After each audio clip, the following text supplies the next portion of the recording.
A gente abre o Bom Dia de hoje indo lá para Água Branca, falar com o repórter Douglas França, que acompanha nesse momento o velório das vítimas do acidente com o ônibus em Minas Gerais. Douglas, os velórios devem acontecer às 8 horas, não é isso? Bom dia, na medida do possível, né, Douglas? Bom dia.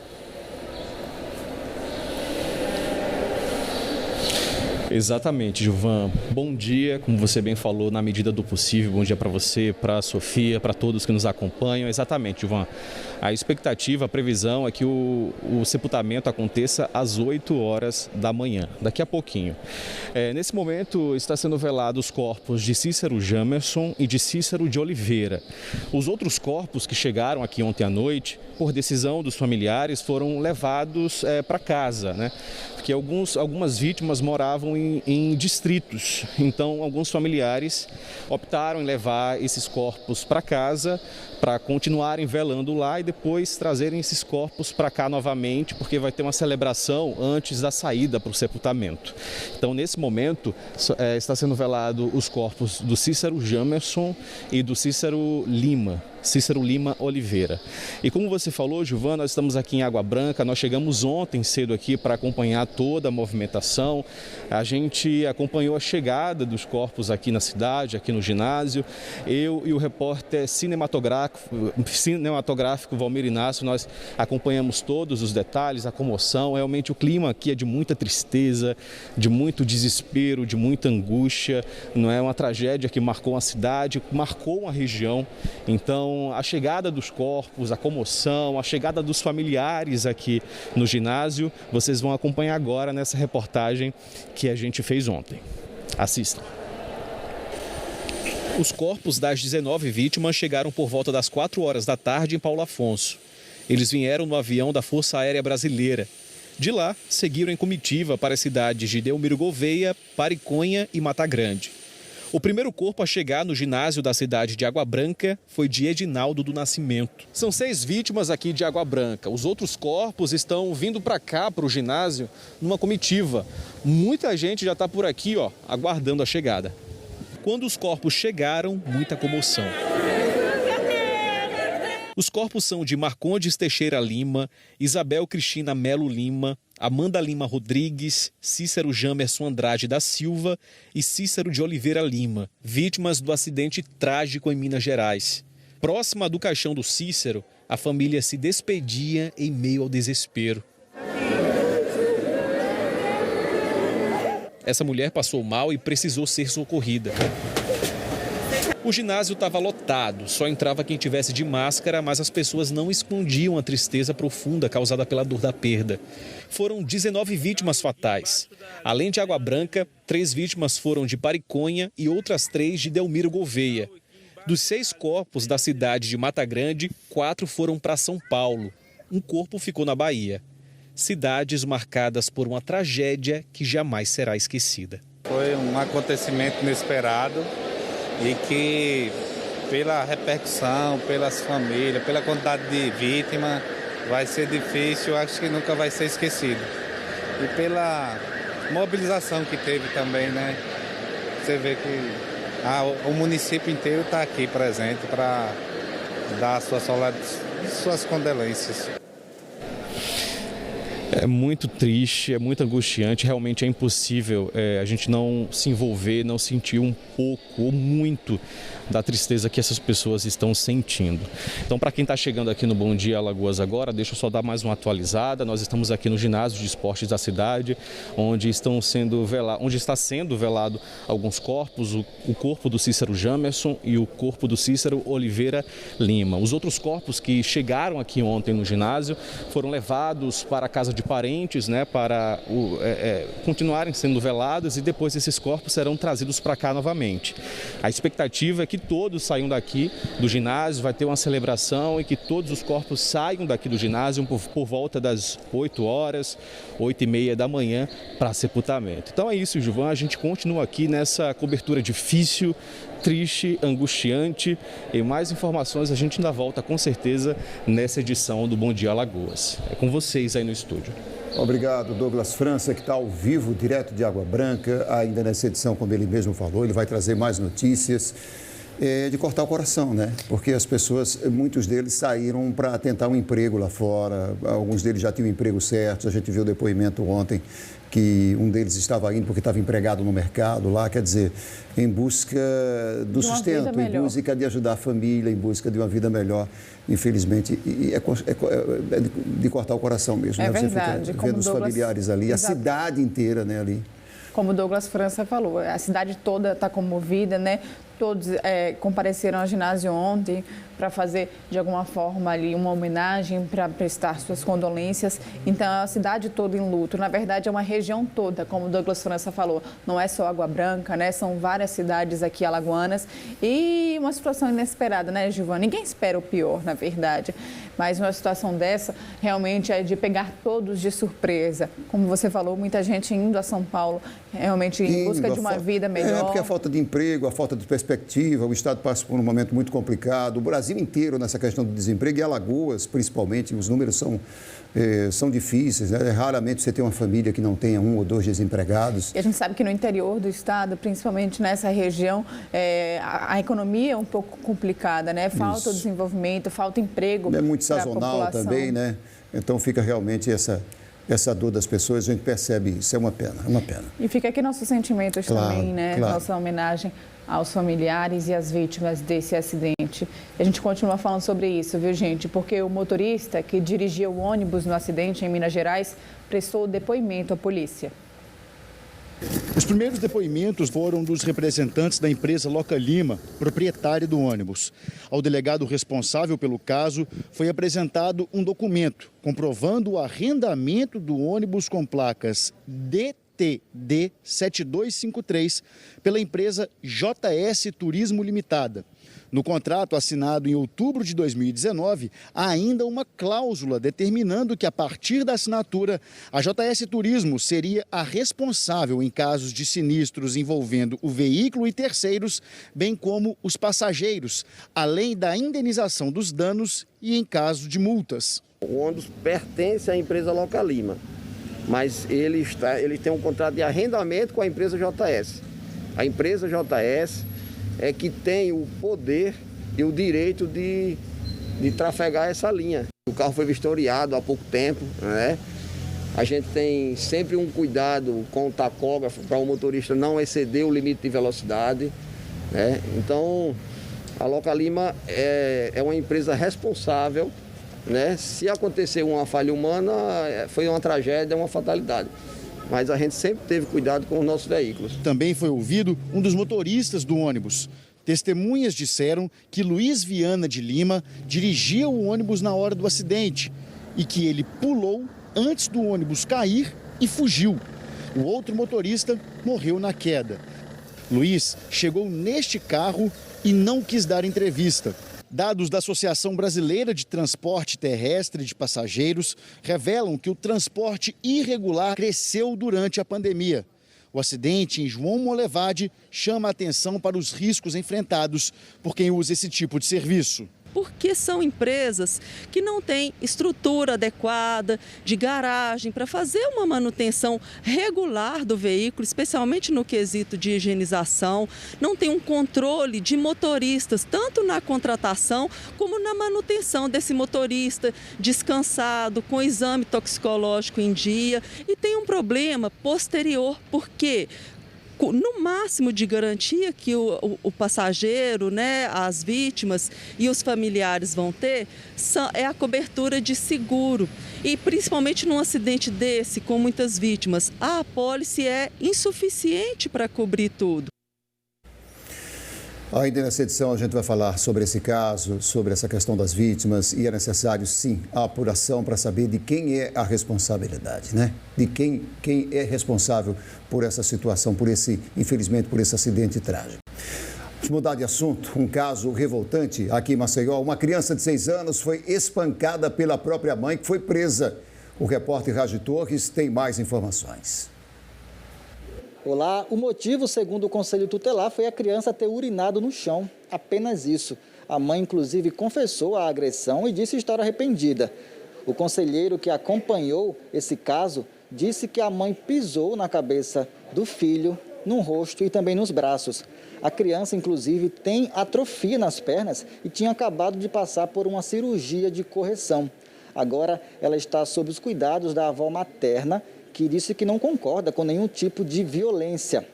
Segundo o chefe de serviço da Delegacia de Proteção à Criança e ao Adolescente, a mãe foi encaminhada ontem de manhã para o sistema prisional, onde fica à disposição da Justiça. A gente espera que esse caso aí sirva de lição, né, para outras pessoas. A agressão não é tolerável, ainda mais contra crianças, né? Eu volto com vocês aí no estúdio. Que absurdo, né? É verdade, Gilvan. Eu fico sem palavras até para falar sobre isso. Nossa, que absurdo. É absurdo. Não só por ser uma criança, mas por ser uma criança que tinha acabado de passar por um processo de correção nas pernas. Sim, tem atrofia nas pernas. Exatamente. Né? Gente, é uma criança de 6 anos, porque ela urinou na... todos esses absurdos, ela é mãe. Ela é mãe. Nossa. Mãe da criança que ela mesma espancou. Não foi uma pequena agressão, foi um espancamento. A gente espera que ela pague por isso e que sirva de lição, como o Raja falou, né? Porque agressão não compensa de forma nenhuma. E chegou a hora das fotos do amanhecer do Bom Dia Alagoas. O primeiro registro é lá de Pioca. O Júnior Argolo mandou essa foto pra gente, caprichada. Ficou legal. José Carlos Marques, do centro de Maceió, mandou essa foto aqui do centro da capital. E o Ailton Jacobina, da Pajuçara. Olha só que foto legal, Gilvan. Ficou bonito, o enquadramento ficou muito bonito, o sol bem legal também. mesmo. Muito legal. Selma Pereira, a Selma mandando foto de Arapiraca. Olha aí. Ó, o céuzão de Arapiraca também, que bonito. Tá bonito, tá bonito. Maílson Moraes, de Mar Vermelho. Olha aí, Mar Vermelho. Ei, cidade boa. Friazinha, né? Muito bom. Renoaldo Calheiros, do Farol, mandou essa foto aqui. Foto do Renoaldo ali. E para a gente finalizar o amanhecer de hoje, a foto é da Elaine, lá do Mirante da Santa Amélia. Ela fez esse registro aí logo cedo também, belíssima. É a Lagoa ao fundo, né? Mirante Santa Amélia, pega ali a Lagoa ao fundo, Isso, exatamente. Né? Ficou muito legal. Muito obrigado, viu? Obrigado mesmo. Vamos falar agora sobre a festa de Nossa Senhora da Conceição, padroeira da cidade de Marechal Deodoro e do estado de Alagoas. Claro que, devido à pandemia, os fiéis da cidade estão se organizando para os festejos. E é sobre isso que a gente vai falar agora ao vivo com a Carol Sanches, que tem informações para a gente sobre como vai acontecer essa programação, que é bem extensa por hoje, né, Carol? Bom dia. Bom dia, Sofia. Bom dia a todos que estão nos assistindo. Pois é, uma programação extensa já começou com a alvorada festiva. Os moradores, eles foram acordados com fogos em homenagem à Nossa Senhora da Imaculada Conceição. Agora, esse ano, né, por causa da pandemia, a festa segue todos os protocolos sanitários para evitar o contágio da Covid-19. Tem algumas modificações. Quem vai explicar para a gente é o Edmar Costa, que é aqui da paróquia, né, da Pascom. Edmar, quais são esses protocolos que a igreja está seguindo para que tudo seja tranquilo, né, em meio a essa pandemia? Bom dia. Bom dia a todos. Os protocolos são os que todo mundo já sabe, né, os básicos, o uso de máscara, o uso de álcool 70, álcool gel, higienização dos assentos, de tudo que as pessoas vão poder manusear. E antes mesmo da festa, das festividades em honra à nossa excelsa padroeira, já havia esses cumprimentos de protocolos sanitários. E neste ano a festa está sendo do lado de fora, né? Também tem outro motivo com relação a obras, né? Isso, é porque além da nossa igreja estar em reforma, está passando por um restauro, aí a gente estava em outra igreja.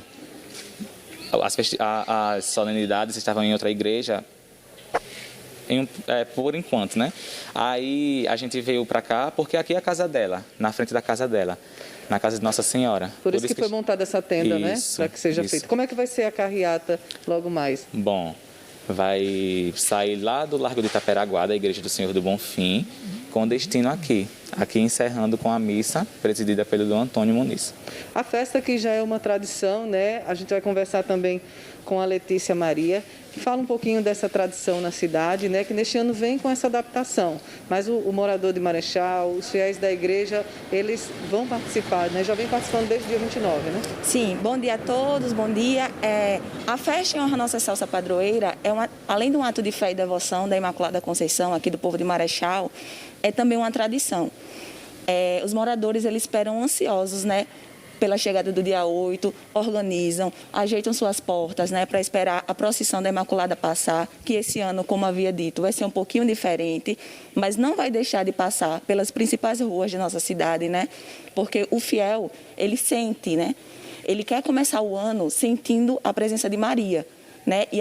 E nosso município, graças a Deus, ele tem como padroeira a Imaculada Conceição. Então, é mais um motivo para que os deodorenses eles se unam, né? Tentando passar esse ano. Esse ano não foi fácil, foi um ano um pouco complicado, né? Para todos nós. Então, rendendo graças, né? E louvando a Deus para que o ano de 2021 seja um ano de muitas graças e realizações. E sim, e que ano que vem, em 2021, a nossa festa esteja dentro da Casa da Mãe. Qual é a programação para hoje, né? Já teve a alvorada, como eu falei, os fogos, né? Isso. A nossa programação é um pouco extensa, né? Porque o dia ele inteiro dedicado a Maria. Então, teve a alvorada às 6 horas da manhã. Às 8 horas será o terço meditado.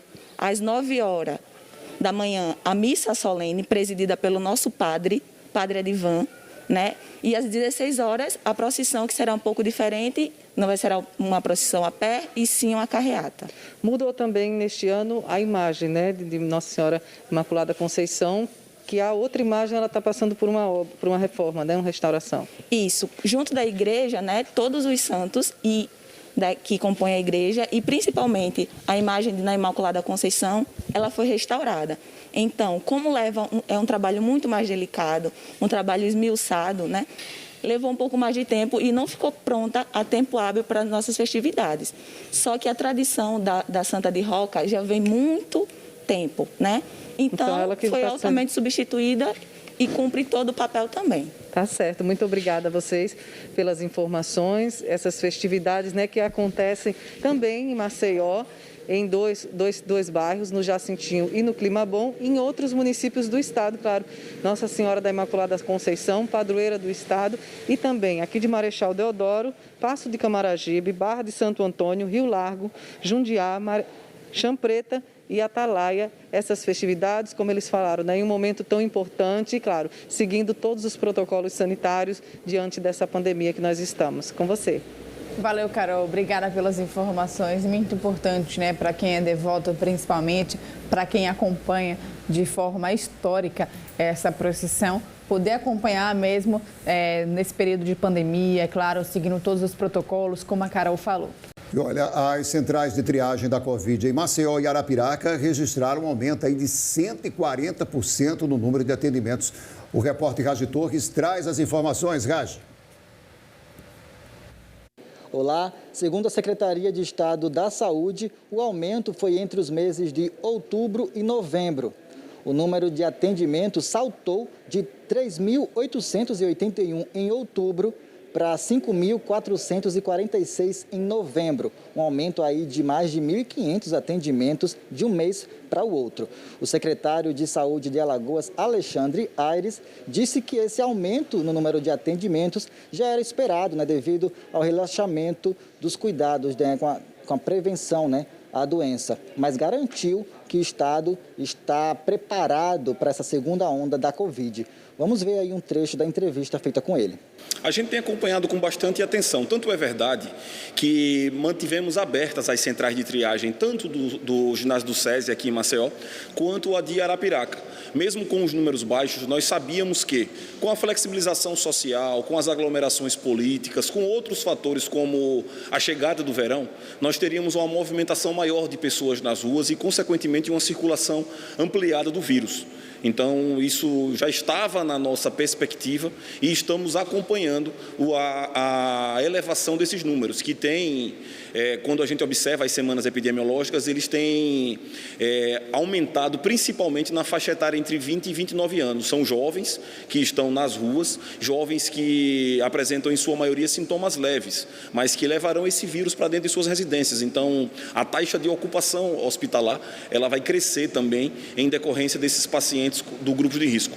Nós tínhamos a central de triagens do Benedito Bentes, que foi fechada, temos também o hospital de campanha que funcionava no centro de convenções, que também foi fechado.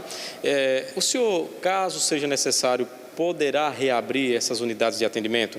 Sem dúvida, nós estamos prontos, mais preparados, mais organizados e mais experientes para que a gente continue atendendo bem a nossa população.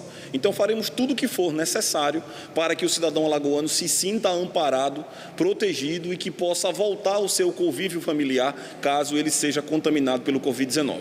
Nesse momento, nós estamos com os leitos próprios do Estado em funcionamento, em torno de 550 leitos, mas conversava aqui com a direção do hospital, já estamos em contato com os hospitais da rede no interior para que a gente possa rapidamente ampliar esses leitos e, caso seja necessário, a nossa população tenha um acesso a um leito hospitalar. Há a possibilidade também, isso já é uma atribuição do governo do Estado, daquelas fases de isolamento poderem voltar para fases anteriores ou está descartado? Não, a gente não trabalha com essa possibilidade, a gente tem acompanhado os números de acordo com as semanas epidemiológicas. A gente sabe que nesse momento o sul e o sudeste do Brasil passarão por mais dificuldades, mas estamos atentos, mas não trabalhamos e já garantimos isso inclusive aos segmentos econômicos. A gente não trabalha com a possibilidade de fechamento. O que a gente precisa é que todos colaborem para que esse enfrentamento seja feito não só pelo poder público, mas também pelos setores econômicos e pela sociedade civil organizada. Em relação à tão sonhada vacina, conversando com o secretário, ele disse que a previsão é que Alagoas tenha acesso em fevereiro. O ministro Pazuello garantiu para os secretários de saúde de todos os estados do Brasil que até fevereiro, meados de fevereiro, nós teríamos acesso a essas vacinas, que o Ministério da Saúde se comprometeu em adquiri-las. Mas nós estamos dialogando com São Paulo, com muita serenidade, para que, se for preciso, a gente também participe dessa cota que será destinada.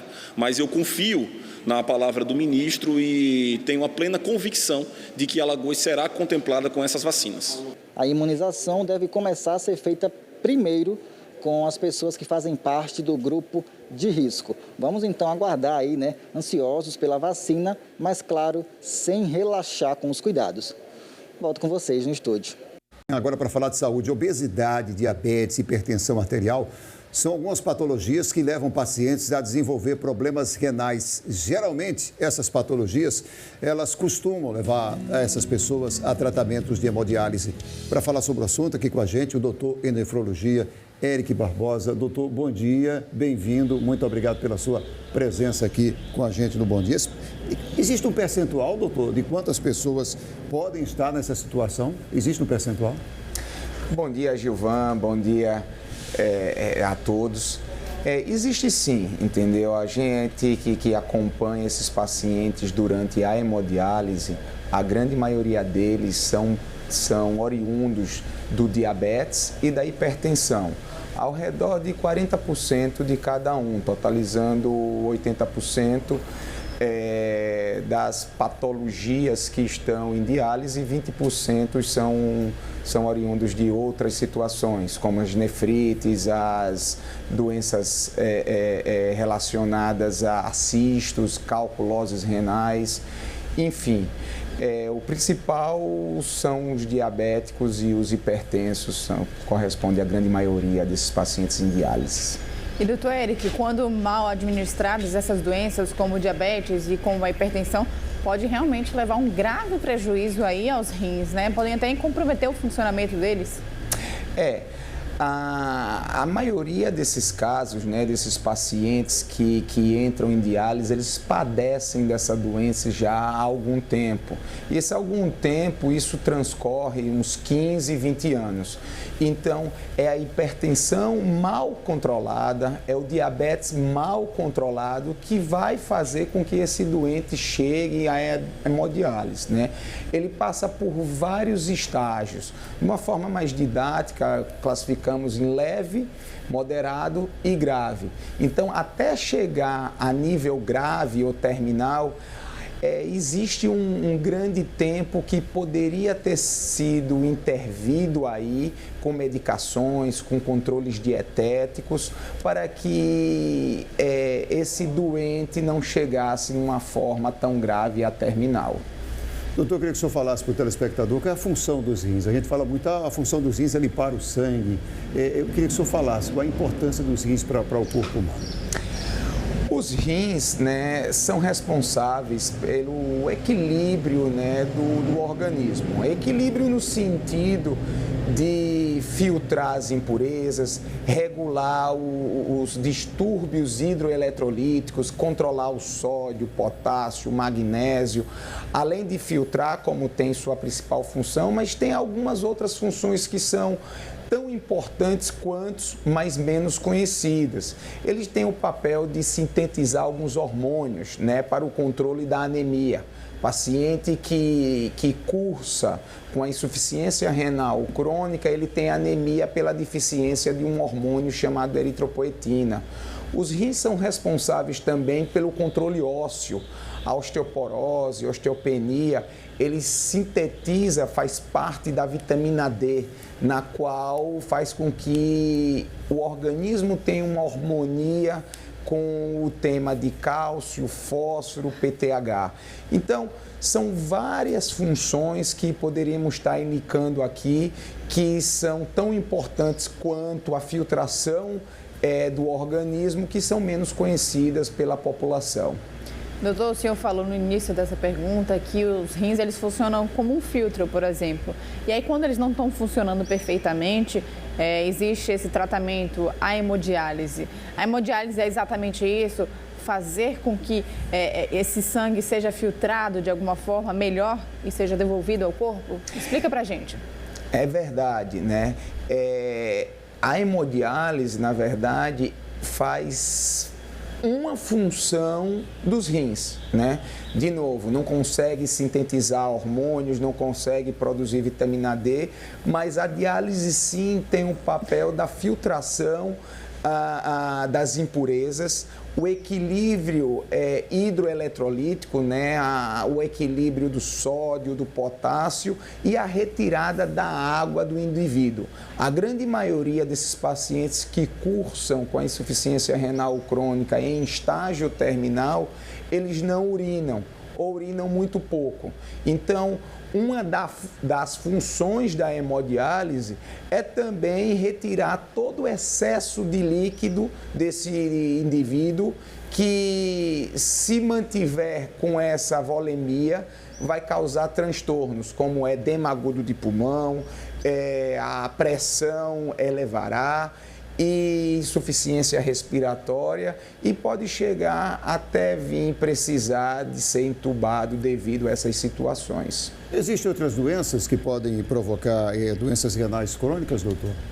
Sim, além dessas que comentamos, né, o diabetes e a hipertensão, que são os principais, existem muitas doenças, né? Existe outra classificação que chamamos de nefrites, né, de uma forma mais popular, são as glomerulonefrites, que são causadas por diversas situações, etiopatogenias, que são as doenças imunológicas, as doenças virais, as doenças de depósito, picadas de cobra, leptospirose, doenças infecto-contagiosas. Então, todas essas doenças por intoxicações de medicações, são as nefrites intersticiais, além das nefrites que acabei de nomear, também temos as infecções urinárias, as doenças policísticas dos rins, doenças com cálculos renais. Então, tudo isso são doenças que acometem a nossa população, que podem trazer algum grau de insuficiência renal crônica a curto, médio e longo prazo. Doutor, entre essas doenças, inclusive, aqueles pacientes com mais dificuldade, que têm mais propensão a ter problemas, são os soropositivos, né? Explica pra gente, por favor. Os pacientes portadores de soro positivo, né, do HIV em sua pior fase, na fase de imunossupressão, chamado SIDA, né, o vírus por si só, ele tem um tropismo pelas células renais. E esse tropismo faz com que dentro dos rins, das suas células funcionantes, que são os glomérulos, ele vai destruí-las, fazendo com que cada vez filtre menos, e esse paciente evolua com a insuficiência renal crônica. Então, é uma situação de tropismo. O HIV pelos podócitos, vamos dizer, que são as células funcionantes dos rins.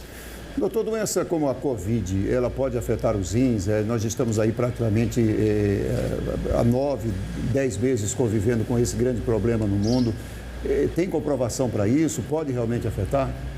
Sim, não tenha dúvida. Já é bem ratificado pela literatura que os pacientes que cursam com Covid, na sua forma grave, tá? Eles evoluem de 30% a 40% para insuficiência renal aguda.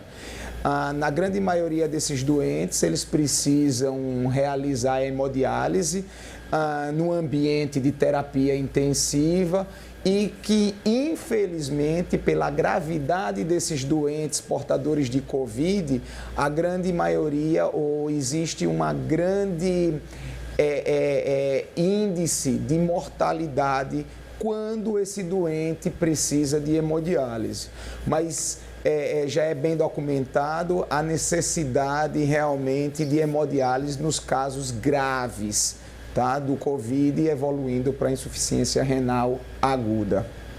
Existem também as nefrites, né, doutor? O senhor citou por alto sobre isso. Explica pra gente como é que a gente pode denominar essa inflamação nos rins, é isso? As nefrites é de uma forma popular que chamamos, né? Seu nome técnico são as glomerulonefrites e são oriundas de doenças, na grande maioria, reumatológicas, né? Podemos citar o caso do lúpus, da artrites, vasculites, enfim, são inúmeras situações de doenças nível sistêmicas que acometem não só os rins, mas acometem o pulmão, acometem a pele, e muito dessas doenças que acometem os rins podem levar a um grau de insuficiência renal. Não 100% das vezes necessitando de hemodiálise, mas esse doente tem que ser acompanhado pelo nefrologista para que, no mínimo, nós minimizamos a situação da evolução da doença renal, evitando assim que chegue em hemodiálise. Doutor Érico Barbosa, a gente quer agradecer sua presença logo cedinho aqui com a gente no Bom Dia, suas orientações, suas explicações para esse caso tão importante em relação aos rins. Bom dia, viu? Muito obrigado. Eu que agradeço mais uma vez aqui e estamos à disposição para tentar sempre estar esclarecendo a população sobre doenças renais. Muito obrigado. Muito obrigado mesmo. Bom dia. E nos últimos 2 meses, os produtos mais desejados foram os eletrônicos.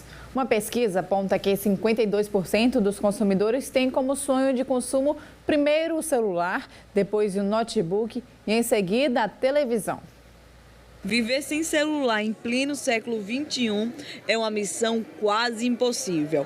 A Daniela aproveitou as promoções para acompanhar o avanço tecnológico que cabe na palma da mão. Comprei um celular para minha mãe de presente, né, que ela completa ano esse mês, e aproveitei também para comprar um para mim, porque o meu já estava pedindo socorro. E ficar sem esse sonho de consumo, nem pensar. Hoje em dia, o celular ele é essencial, né? Até porque a gente consegue fazer várias coisas nele, banco, marcar consultas. Então, hoje em dia, é necessário você ter um bom celular para que você possa facilitar até a sua vida. Uma pesquisa de gestão de objetivo de vida apontou que nos últimos 2 meses os eletrônicos são os principais bens de consumo. Em primeiro lugar estão os celulares, em segundo os notebooks e em terceiro lugar as TVs. E o Felipe não perdeu tempo para sair dessa loja com essa Smart TV. Como a tecnologia evolui muito rápido, né? Então eles acabam ficando defasados com o tempo, né? Ficar lento e tal, acaba tendo que trocar. O gerente disse que tem percebido o aumento nas vendas de eletrônicos. O setor de tecnologia tem sido bastante procurado, né? Setor de imagem, telas grandes, setor de telefonia celular, esses produtos foram bem procurados. Quem é que não tem o sonho de consumo por um produto como um televisor, de tela, principalmente de tela grande, né? Acho que além do sonho do consumo, todo mundo quer ter um produto de tecnologia em casa, né? E principalmente agora na pandemia, né? Muita gente está em casa, né? Então sai de casa, está em casa, no conforto de casa, aí usar a tecnologia é sempre bem-vinda, né? E com a chegada do período natalino, a expectativa é que as compras por aparelhos eletrônicos continuem crescendo. A gente espera que tenha um aumento de 20%, 25%, principalmente no setor de tecnologia, né? No modo geral, principalmente nesse setor, acho que 20%, 25%. Agora atenção, esse economista alerta que é preciso ter prudência para não gastar mais do que o dinheiro que tem. Comprar é sempre muito importante, satisfazer as nossas necessidades por bens e serviços, mas que seja feita de maneira prudente, equilibrada e avaliando, claro, se cabe no seu bolso essas compras de final de ano. Então, vamos às compras com prudência. E a gente volta agora lá para Água Branca, onde o Douglas França continua acompanhando o velório das vítimas do acidente em Minas Gerais. Ele está ao vivo lá de Água Branca para a gente e vai trazer mais detalhes. Douglas, mais corpos chegaram aí? Oi, Sofia. Oi, Sofia. Chegaram sim, Sofia. Olha só, o ginásio já está inclusive bem diferente de quando a gente entrou aqui pela primeira vez. Os corpos de Marconde Teixeira Lima, Isabel Cristina Melo Lima, Amanda Lima Rodrigues chegaram agora há pouco. Esses corpos foram levados pelos familiares para serem velados em casa, mas foram trazidos agora pela manhã aqui para o ginásio novamente, para daqui irem para o sepultamento. Nesse momento o padre está ali se preparando para celebrar a missa.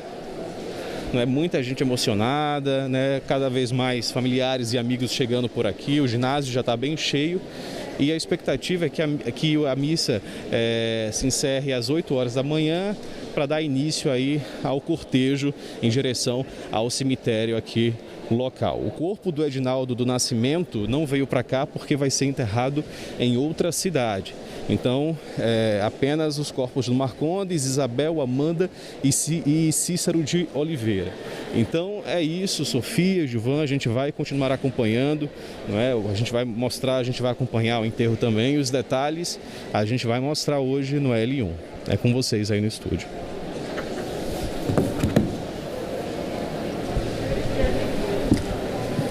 Obrigada, Douglas, pelas informações. Você vai participar de algum amigo secreto?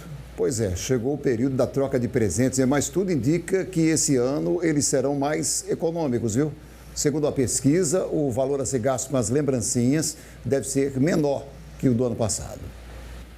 Fim de ano chegando, época onde acontecem as confraternizações da firma, da família ou do grupo de amigos.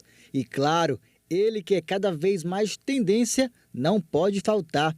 Eu estou falando do amigo secreto ou amigo oculto. A troca de presentes entre amigos ou familiares no Natal não pode faltar, né? Mas essa tradicional brincadeira este ano está chegando aí numa época onde as pessoas estão querendo diminuir os gastos. Segundo uma pesquisa da Confederação Nacional de Dirigentes Lojistas, este ano o amigo secreto deve movimentar 5,6 bilhões na economia brasileira. 1,9 bilhão a menos que o ano passado, onde os gastos com a brincadeira rendeu 7,5 bilhões à economia. Alagoas foi um dos estados que mais perdeu emprego nessa pandemia. Além disso, quem não perdeu emprego está com uma renda familiar mais achatada, seja por reduções de salário, seja pelo próprio custo de vida que aumentou bastante nos últimos meses. Então isso faz com que as pessoas repensem as suas prioridades e presente, na verdade, não é obrigação e dá quem pode dar e quem pode despender algum dinheiro nessa época para fazer um agrado a alguém, né? Apesar da baixa procura em relação ao ano passado, essa loja de presentes espera que as vendas este ano sejam boas. Até o Natal a expectativa sempre é maior, né? Principalmente já próximo ao Natal, uns 4, 5 dias antes. A procura é bem maior, o movimento aumenta. A gente também tem essa melhora em questão do horário que é um pouco estendido. Isso nos ajuda bastante também pois o pessoal tem mais tempo para vir à procura do seu produto. Essa outra loja aposta na variedade de presentes para atrair os clientes e melhorar o faturamento. A gente tem desde canequinhas, a mochilas, luminárias, temos várias opções de presente. Sempre tem alguma coisa que combina com alguém. Por exemplo, teve uma cliente que chegou aqui com a intenção de comprar uma coisa, terminou levando bastante coisa, já para a família toda e já para os amigos secretos. Ainda segundo a pesquisa nacional, 33% dos consumidores pretendem participar do Amigo Secreto este ano, enquanto 41% não querem participar para evitar aglomerações por causa da pandemia. A média de valores dos presentes deve ficar em torno de R$ 64. A Mariana já está adiantando as pesquisas para garantir descontos nos presentes. Comecei a pesquisar mais, realmente, a olhar muitas coisas na internet. Então, consegui comparar realmente os preços e ver o que é que eu consigo comprar aqui, o que é que eu consigo comprar com antecedência na internet. Então, realmente, essa pesquisa de preço está sendo mais presente esse ano. Uma coisa que nos anos passados era um presente mais... A gente ia na loja e comprava uma coisa mais rápida. Então, esse ano, realmente, o bolso está mais cuidadoso, principalmente por a gente não saber como é que vai ser o ano que vem, né? O que é que a gente vai enfrentar. Mas não é só ela que está querendo economizar, não. Muito mais atento, porque a questão dos preços, como tudo subiu, eu estou dando bem uma pesquisada bastante. Eu já vi que alguns cantos já não tem mais os brinquedos que eles queriam, e aí eu estou decidindo o melhor para eles. Muito importante, né? Agora, nessa época de crise, pandemia, a gente tem que pesquisar valores, né? Agora, em relação ao presente, não pode faltar. Não pode faltar. Senão tem choro, né? Principalmente esse ano, que o Natal está sendo um pouco diferente, né? Por conta da pandemia. Então, acho que as lembrancinhas vêm super válidas para se fazer presente. Então, para a gente conseguir se fazer presente com os familiares, com os amigos, que a gente passou o ano mais distante, eu acho que uma lembrança no final do ano faz toda a diferença. O Amigo Secreto é uma brincadeira que ajuda a movimentar a economia todos os anos. Mas é preciso se organizar para não virar o ano com dívidas. O ideal é que presentes de fim de ano sejam presentes baratos e que se possa comprar à vista. Lembrando que a partir de janeiro, normalmente todo mundo tem uma série de impostos e de contas que já são mais altas, né? O primeiro trimestre do ano, geralmente, para as famílias é muito mais sacrificado. Então, evitar fazer novas compras com novas dívidas seria um planejamento interessante. E o dia de Iemanjá, a deusa das águas, também é celebrado hoje. Todos os anos, integrantes de religiões de matriz africana lotam trechos da orla de Maceió para fazer suas oferendas a Iemanjá. Pois é, mas dessa vez, né? Dessa vez vai ser um pouco diferente por causa da pandemia. A gente conversa com a Carol Sanches, que está na praia de Pajuçara, não é isso, Carol? Isso mesmo, Gilvan, a gente já percebe a diferença, vocês também de casa, pelas imagens, né, aqui atrás. Normalmente esse trecho da orla da Pajuçara, o trecho da faixa de areia principalmente, estaria cheio de muita gente fazendo as oferendas, né, o trecho estaria lotado, mas a gente percebe hoje que realmente a maioria das pessoas fez, né, como se recomendou pela Rede Alagoana de Povos e Comunidades Tradicionais de Matriz Africana, que reúne mais de 50 terreiros e adeptos de candomblé e umbanda, tanto da capital como do interior. Como é que foi a recomendação? Que os rituais sejam realizados nos terreiros, nas cidades, nos bairros, e que um grupo menor, principalmente um grupo que não tenham pessoas do grupo de risco, venham para cá para trazer apenas as oferendas, que é isso que nós estamos vendo aqui. A gente já teve alguns grupos que vieram logo cedo, inclusive eles fazem normalmente um acordo, né? Eles vão com os jangadeiros levar essas oferendas. É uma oferenda tradicional, né? Dia de Iemanjá, essa comemoração ela já é tradicional. Mas esse ano ela está diferente. E tem alguns grupos aqui, a gente percebeu lá em cima, cerca de 3 ônibus com poucas pessoas, inclusive falando isso realmente. As pessoas vieram do interior, disseram, olha, a gente já trouxe, né, o material, as oferendas para deixar aqui. por causa disso, porque tem aglomerações, não pode ter aglomeração, essa é a recomendação. Então, um grupo pequeno veio trazendo já de várias cidades, né? Tem pessoas do interior, lá em cima mesmo a gente conversou com o pessoal de São José da Laje, que já realmente fez a oferenda. Hoje pela manhã, logo cedo, teve alguns fogos, algumas homenagens que os grupos prestaram, mas uma coisa bem menor, assim, a gente vê que está bem diferente do que se percebe o ano todo, né? A comemoração ao Dia de Iemanjá, ela tem como uma das suas principais características as oferendas em forma de presentes. São flores, perfumes que são levados ao mar e com eles os pedidos e os agradecimentos. A gente também lembra que existe sempre a Festa das Águas, né? Que nesse ano também não está contando com aglomeração, está com uma programação aí diferente. Então a Orla, né, ela diferente hoje, não está como nós costumávamos ver, com diversos grupos ligados às religiões de matriz africana, comemorando o dia dedicado à Rainha do Mar.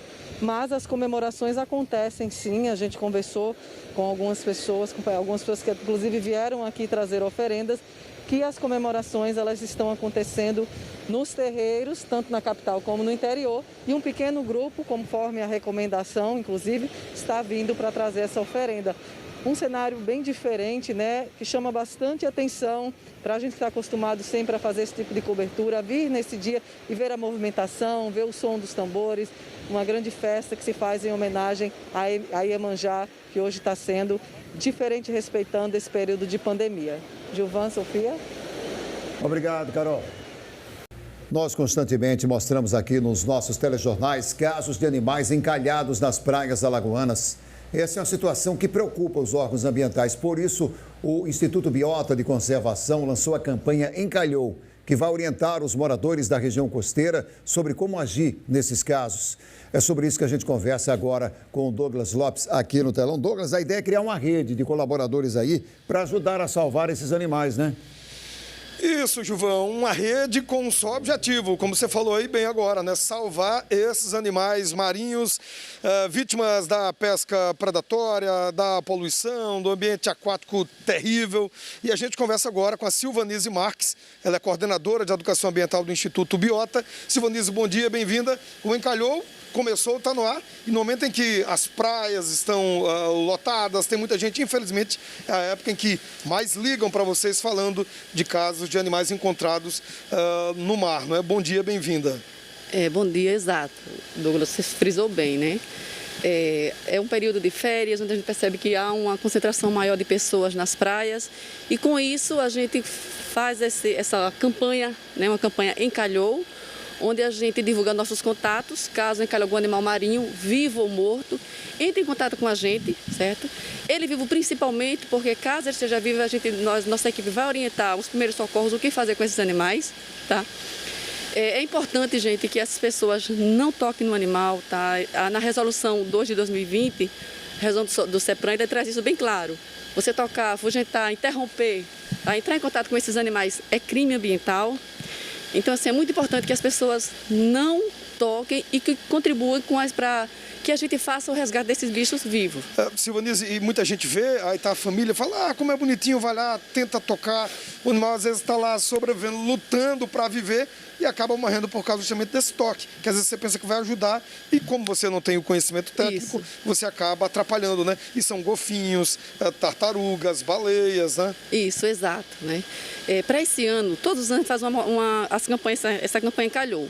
Então, nas versões anteriores, nós íamos a estabelecimentos públicos e privados. Então, devido à pandemia, né, o Covid-19, nós restringimos esse ano apenas a estabelecimentos públicos, né, e alguma colônia de pescadores, porque eles são os principais atores que estão todos os dias nos oceanos e que podem contribuir para salvar esses animais. Inclusive, você está com um cartaz na mão, gostaria que você posicionasse aqui, para o Orlindo Eusébio, nosso repórter cinematográfico, mostrar agora para vocês.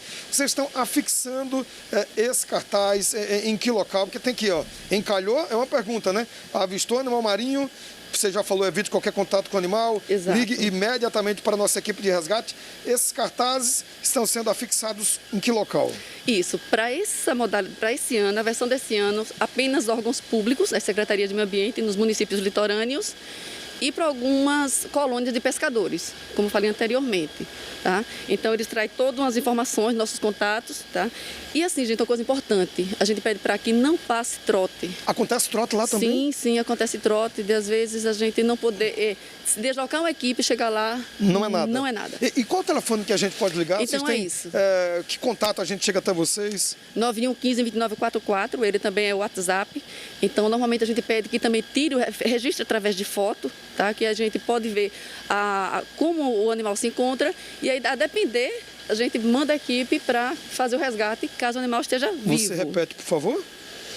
O telefone? 99115-2944. 9115-2944.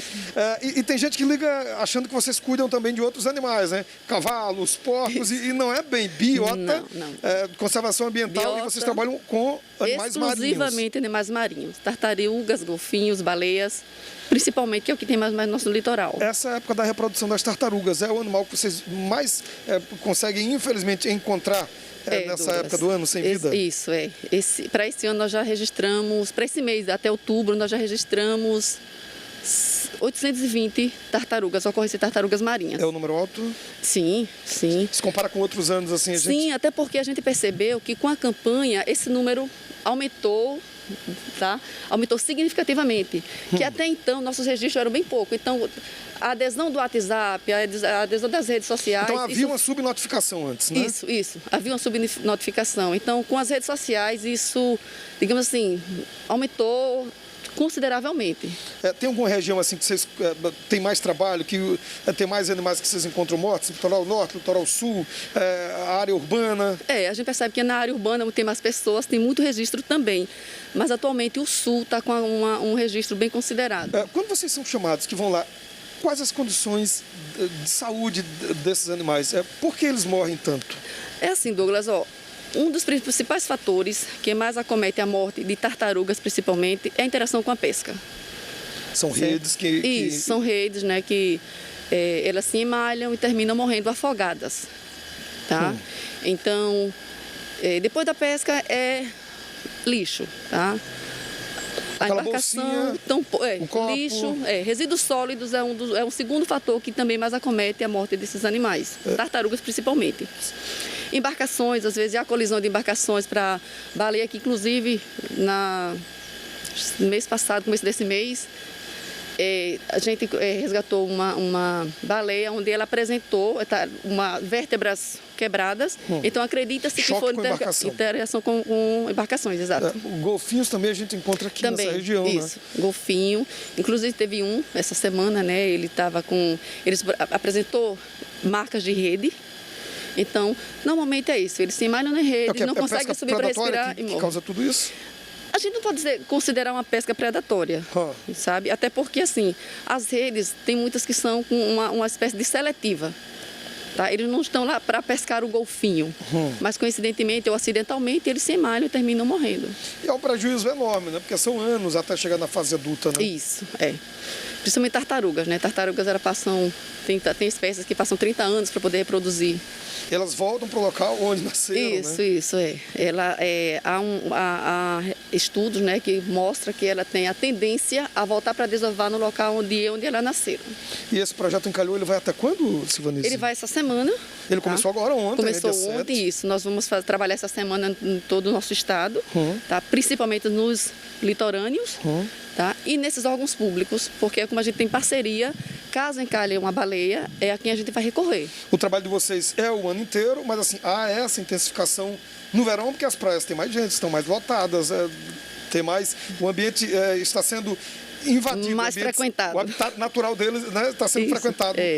Inclusive, é o pico das desovas das tartarugas marinhas. E agora, dezembro ou janeiro? Dezembro, janeiro é o maior pico. Esses 2 meses? Desses 2 meses. A gente percebe que isso começa de setembro a março.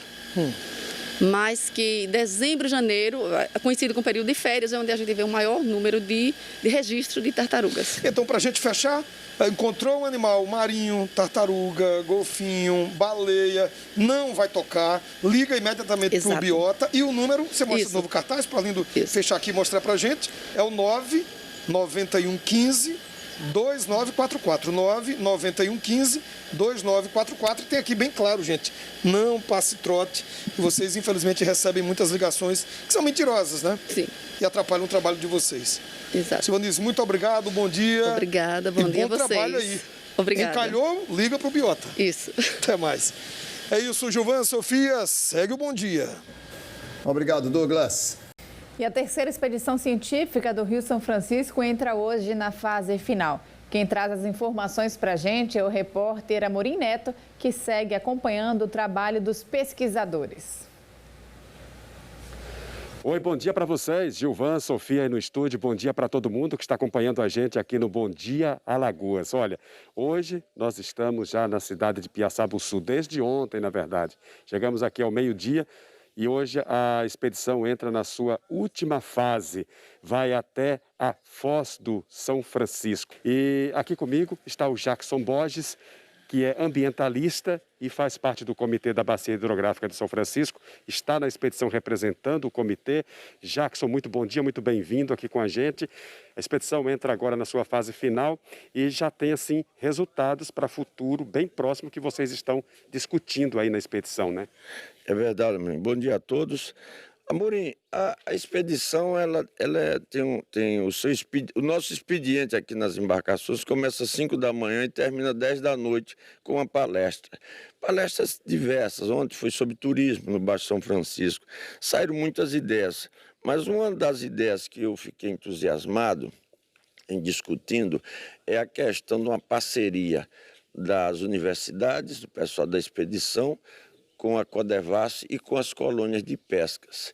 O que é isso? Que ideia é essa que está surgindo? Seria o chipamento dos peixes que a Codevasf faz soltura aqui no Baixo São Francisco. Imagine a gente ter condição de acompanhar essas espécies. Um peixe que foi solto em Piaçabuçu, a gente encontrar em Piranhas, ou vice-versa. E, quer dizer, isso vai ajudar muito na reprodução, no acompanhamento e nos estudos. E a expedição nos traz essa luz no túnel e nós esperamos que ela cumpra o seu papel com o apoio da sociedade, com o apoio dos pescadores, com o apoio do povo ribeirinho, que precisa se inserir mais nesse processo, que é necessário que a sociedade participe. Muito obrigado, muito bom dia para você e vamos juntos nessa expedição, gente, com reportagens especiais que vêm por aí nos próximos dias. Volto ao estúdio aí com vocês, Gilvan, Sofia, um grande abraço, viu? Abraço, Amorim, obrigada pelas informações. Olha, agora vamos falar aí de uma coisa muito legal para as crianças, né? O projeto de cartinhas do Papai Noel dos Correios já está acontecendo, mas devido à pandemia foi preciso aí uma adequação, né? A gente volta a conversar com o Douglas Lopes aqui no telão. As crianças continuam buscando aí um padrinho ou uma madrinha para serem atendidos. É um sonho, né, Douglas? Opa, claro, Gilvan. Continuam sim buscando padrinho, madrinha nessa campanha que se adaptou, né? Todo mundo sabe a pandemia do novo coronavírus. A gente conversa agora com a Camila Guzmão, ela é coordenadora desse projeto dos Correios. Camila, bom dia, bem-vinda. Bom dia. Adaptações necessárias para esse momento, para né? a segurança de todos. Mas mesmo com adaptações, a campanha está acontecendo. Já entramos na reta final. Recebemos os primeiros presentes, inclusive, que já devem ser encaminhados essa semana. E ainda dá tempo de quem quiser escrever, da criança que quiser escrever, ainda dá tempo. Temos até sexta-feira. E para o padrinho e madrinha, quiser realizar o sonho de uma criança, quiser ser Noel por um dia, temos até o dia 18, estamos aí nos 10 dias finais da campanha. E tem uma parceria dos Correios com escolas públicas municipais para que essas crianças escrevam as cartas, né? Enviem os professores enviem até vocês pelo blog. Que blog é esse? Como é que funciona? Pronto, tudo acontece pelo blog www.blog.correios.com.br/Papai Noel dos Correios. E aí lá você consegue fazer tudo. Você consegue cadastrar a cartinha. Então, se a criança escreve, você tira uma foto e manda essa foto lá para o blog. E você consegue adotar também. Então, como padrinho, madrinha, você consegue visualizar todas as cartinhas, o desenho feito à mão, a letrinha da criança. A gente tentou deixar o mais próximo possível de como era a experiência da campanha antes, que o que emociona é você olhar para a carta. Então, a gente tentou ao máximo deixar essa experiência o mais próxima possível. Então, quem quiser participar tem que obrigatoriamente entrar lá no blog dos Correios. Fala o endereço, repete. Sim, o blog é www.blog.correios.com.br/Papai Noel dos Correios. É uma campanha que existe há anos, é uma tradição enorme. São mais de 30 anos. E a gente não pode deixar, porque tem a pandemia, essas crianças sem os presentes, né? Isso, a gente não podia deixar isso passar em branco e deixar essa campanha não continuar. Pelas cartas que vocês já receberam até agora, quais os pedidos lá que tem mais? É o que? Carrinho, boneca? Material escolar é sempre um dos campeões. Bonecas dos mais variados tipos. Carrinhos, bola. Sempre tem aqueles sonhos maiores também, um celular, um videogame, que é aquela coisa que meio que todo mundo quer. A gente está no mundo de tecnologia. Mas até nesses casos, quando a criança pede um presente mais caro, uma bicicleta ou um tablet que seja, você pode realizar um sonho para ela dando um presente, dá um material escolar, dá alguma coisa. Se você puder dar a bicicleta, ótimo, mas pior é deixar aquela criança sem receber nada. Então, assim, a gente tem todo o pedido, do mais simples, do caderno ao smartphone, sabe?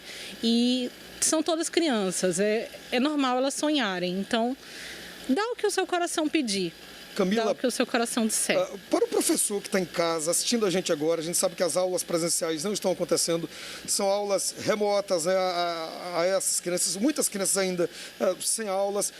Fala dessa parceria com os professores, estimula esse professor a mandar essas cartinhas para vocês. As escolas municipais e estaduais sempre foram grandes parceiras da campanha. A grande maioria das cartas que a gente recebe são vindas dessas escolas e esse ano essa parceria é mais fundamental ainda. Por quê?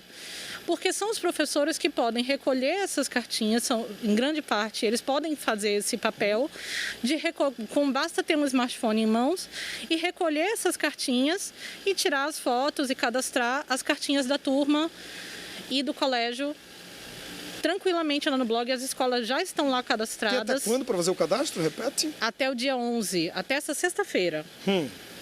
Então, ainda dá tempo de cadastrar muita carta ainda e dá tempo dessas crianças serem adotadas, dessas cartinhas serem adotadas e essas crianças receberem presente. Cadastrar a carta até o dia 11 e para você adotar uma cartinha... Adotar e entregar o presente até o dia 18. A campanha se encerra oficialmente no dia 18 de dezembro. Estamos aí com 10 dias. Apesar de todas as dificuldades, apesar de todas as adaptações, a campanha está no ar, vocês vão correndo atrás para aumentar o número de cartas e também de doadores. A gente quer realizar mais sonhos, já tem sonhos sendo realizados, já temos presentes e a gente quer realizar mais sonhos ainda. Ainda dá tempo de você ajudar a gente a realizar sonhos de centenas e centenas de crianças ou milhares e milhares de crianças, como a gente faz todos os anos. Valeu, mas Camila. A gente precisa da sociedade para isso. Muito obrigado, que as pessoas atendam aí o seu chamado e o nosso pedido, né? Isso. Valeu, é isso. Muito obrigada. Valeu, muito obrigado a você. Gilvan, Sofia, com vocês. Papai Noel dos Correios em tempos de pandemia existe, como a Camila falou, e a gente vem reforçando aqui, campanha cheia de adaptações. Então, você que está em casa acompanhando a gente agora, nesse feriado, nesse meio feriado, como vocês falaram aí no estúdio, adota uma cartinha, né, gente? Tá na hora, hein, Gilvan? Hein, Sofia? Eu vou fazer a minha parte. Vamos correr, estimular quem está em casa também. Meu feriado é uma invenção boa, verdade. Tem que patentear isso aí, viu, Gilvan? Verdade. Agora, é muito legal manter o sonho das crianças, viu? Mesmo com todas essas adaptações, a gente sabe da importância que tem para elas, né? Essa fantasia, esse presente. Muito legal. Valeu, Douglas. Valeu. Bom dia, Douglas. Verdade. Vamos todo mundo pegar uma cartinha. Mas sim, o meio feriado, tá vendo? Feriado. Até o Douglas adequou-se aí ao meio feriado. Né? Vamos embarcar nessa fantasia maravilhosa. Né? Valeu, Douglas. Obrigada.